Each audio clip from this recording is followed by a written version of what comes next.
తెలంగాణ నుంచి వస్తోంది. ఎంపీ అరవింద్ తోటి బీజేపీ రాష్ట్ర ఇన్ఛార్జ్ అభయ్ పాటిల్ భేటీ అయ్యారు. బండి ఈటల సయోధ్య భేటీ తర్వాత నేరుగా అరవింద్ ఇంటికెళ్లారు అభయ్ పాటిల్. నేతల మధ్య విభేదాలకు చెక్ పెట్టేలా వరుసగా అభయ్ పాటిల్ సమావేశాలు చేస్తున్నారు.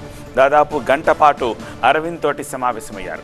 రాష్ట్ర నాయకత్వంతో కలిసి పనిచేయడంపై చర్చ జరిగినట్టుగా తెలుస్తోంది. రాష్ట్రంలో పార్టీ బలోపేతం, భవిష్యత్తు కార్యక్రమాలు, అంతర్గత అంశాలపై చర్చించారు.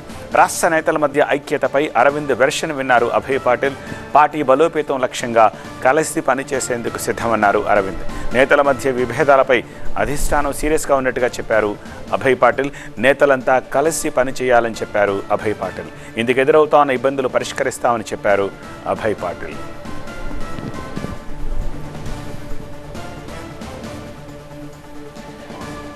దీనికి సంబంధించి మరింత సమాచారం అందించేందుకు మా ప్రతినిధి విద్యాసాగర్ ప్రస్తుతం మనకు అందుబాటులో ఉన్నారు. విద్యాసాగర్, కీలకమైన పాయింట్ రాష్ట్ర నాయకత్వంతో కలిసి పనిచేయడంపై చర్చించారు అన్నది.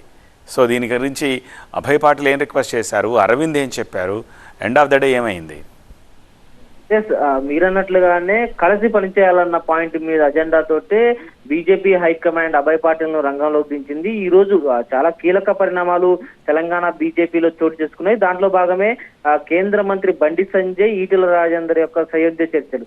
ఆ తర్వాత నేరుగా అభయ్ పాటిల్ అక్కడి నుంచి సమీపంలో ఉన్నటువంటి ఎంపీ అరవింద్ ఇంటికి వెళ్లారు. అక్కడ కూడా పార్టీ బలోపేతానికి ఎంపీలు ఏ విధంగా ముందుకెళ్లాలి, అదే విధంగా ఇతర నేతలతో ఉన్నటువంటి విభేదాలు ఏవైతే ఉన్నాయో వాటిని ఏ విధంగా పరిష్కరించుకొని ముందుకు సాగాలన్న అజెండాతోటే ఆమె ఎంపీ అరవింద్ తోటి దాదాపు గంట పాటు వారి నివాసంలో భేటీ అయినట్లుగా తెలుస్తుంది. ముఖ్యంగా ఇప్పటికే బండి సంజయ్, ఈటెల రాజేందర్ సయోధ్యకు సంబంధించి గత కొద్ది రోజులుగా కసరత్తు చేసి ఆ మీటింగ్ అరేంజ్ చేసి సక్సెస్ అయ్యారని చెప్పుకోవచ్చు. ఆ తర్వాత నెక్స్ట్ టాస్క్ లో కూడా ఇమీడియట్ గా అభయ్ పాటిల్ దిగిపోయారు. బీజేపీ జాతీయ అధ్యక్షుడు నితిన్ నబీన్ ఇచ్చిన టాస్క్ ప్రకారమే, తనకి ఇచ్చినటువంటి బాధ్యతల ప్రకారమే ముందుకెళ్తున్నానంటూ కూడా ఆయన మనతో ఆఫ్ ద రికార్డ్ చెప్పారు. స్పష్టంగా ధర్మపురి అరవింద్ కూడా చాలా పాజిటివ్ వేవ్ లో ఉన్నారు. పార్టీ బలోపేతం పనిచేసేందుకు ముందుకు సాగుతున్నారు. అయితే ఇక్కడ ఎవరెవరికి అరవింద్తో విభేదాలు ఉన్నాయి వారితో భేటీని అరేంజ్ చేసేందుకు కూడా సిద్ధంగా ఉన్నాము. ఇదే అంశాన్ని అరవింద్ దృష్టికి కూడా తీసుకెళ్లినట్టుగా మనకి తెలుస్తుంది. అయితే ధర్మపురి అరవింద్ కూడా